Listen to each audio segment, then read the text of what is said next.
Ma mère exerçait alors la profession d'infirmière dans un service hospitalier pour incurables. Elle avait vu mourir la plupart des malades qu'il avait occupés et accueillait toujours avec beaucoup de plaisir et d'intérêt les nouveaux arrivants. Elle observait méticuleusement la dégradation rapide et inéluctable de leur état de santé. Lorsque la fin s'annonçait, elle parlait longtemps avec les proches du futur disparu comme pour faire infuser en elle cette atmosphère si particulière des derniers instants.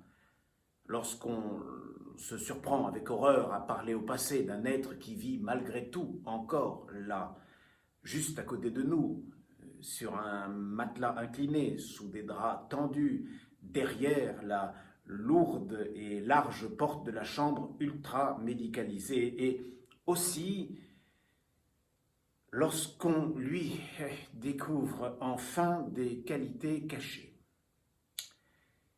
Qui vit malgré tout encore. Mais pour combien de temps encore? Ah, attendre la mort de l'autre, c'était pour elle sa seule raison de vivre.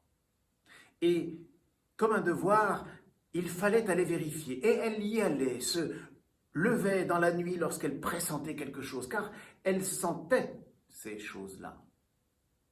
Alors, elle se rendait aux cheveux de ses mourants, se pénétrait pleinement et intensément du moment de la vérité.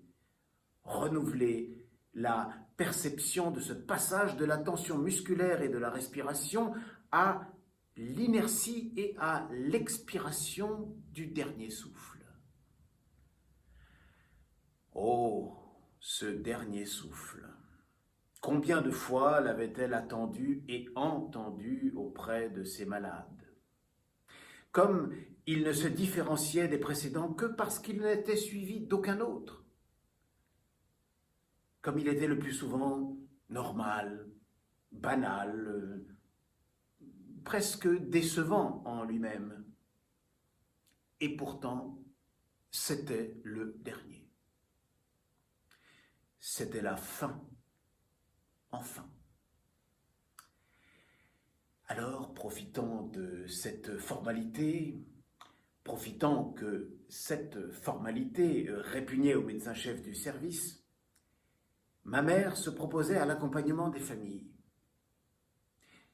C'est elle qui racontait des larmes dans les yeux les derniers instants. C'est elle qui détaillait les dernières paroles et les derniers silences. C'est elle qui, le plus souvent, déformait ou inventait les dernières volontés. Son dernier mot, je me dois de vous le dire, a été Anna. Et les proches, accourus le matin même, se trouvaient embarrassés devant le défunt. Anna? Mais qui était Anna? Vous êtes sûr? Vous n'avez pas mal entendu? Madame, je ne me permettrai pas. Je dois vous laisser maintenant. C'est mon métier, vous le comprenez. Et elle les laissait, en effet, décontenancés, lourds d'interrogations, autour d'un corps à jamais muet, avec tout à coup l'envie de le secouer pour qu'il parle de sa double vie passée avec cette Anna. Ma mère revenait peu après sous un prétexte technique purement infirmier afin d'apprécier l'état d'hébétude des vivants face à ce mort sur lequel planait maintenant de lourds silences. Comme elle l'avait constaté avec l'expérience, Anna ou Berlin étaient les mots qui jetaient le plus de trouble. En particulier, le nom de cette ville rapportée comme dernière parole frappait particulièrement de stupeur les proches d'une certaine génération. Berlin, vous êtes sûr? Répétez, Berlin, Berlin. Madame, c'est mon métier. Je ne me permettrai pas. Je dois vous laisser maintenant. Il n'est jamais allé à Berlin, que je sache. Enfin, mais qu'est-ce qu'on en sait? Mais qu'est-ce que tu veux dire? En 40, ils y sont bien allés à Berlin. Quoi? Enfin, qu'est-ce que tu oses insinuer? En 39-40, tu n'as jamais voulu voir les choses en face au sujet de ton père. De ton père, tu veux dire. Cela doit être une erreur. Tiens, la revoilà. Mademoiselle, vous êtes sûre? Madame, je l'ai veillé toute cette nuit, je suis fatigué. Mais je vous répète que ces derniers mots ont été Berlin, Berlin. Excusez-moi maintenant, je dois reprendre le goutte à goutte dans le tiroir de la table de nuit. On en manque à la chambre d'à côté. Fouillant dans le tiroir lentement, elle prenait le temps d'écouter le silence des proches. Ce silence qui disait « c'est donc vrai » et qui attendait son départ pour exploser en vindicte plus assurée que les précédentes. Quittant la chambre, elle refermait soigneusement la porte et, comme une statue de Madone médiévale au sourire vague, elle restait un moment immobile à écouter les éclats de voix, car les voix éclataient. Et c'était cela, le bonheur. Nom de personne, nom de ville, elle savait inventer le mot qui sèmerait le trouble le plus grand, qui créerait l'ulcère. Puis, la gangrène, dont on ne parviendrait que par l'amputation, puis la mort désirée à juguler la progression infectieuse. Or, ce dernier mot n'était pas choisi au hasard. Il était le fruit des confidences renouvelées qu'elle avait su recueillir auprès du mourant après un temps de mise en confiance et d'affection sincère. Car on se méprendrait à penser qu'elle n'aimait pas ses malades. Elle les aimait de tout son cœur et était la première en larmes en annonçant aux proches la triste nouvelle. Berlin, Berlin. Elle l'avait forgé après avoir recueilli la confidence de celui qui craignait de partir sans avoir pu combattre le soupçon irrationnel d'une partie de sa famille d'avoir collaboré avec l'occupant nazi. Elle avait naturellement pensé que seul Berlin, Berlin pourrait définitivement créer l'ulcère, cristalliser le soupçon et agrandir la plaie.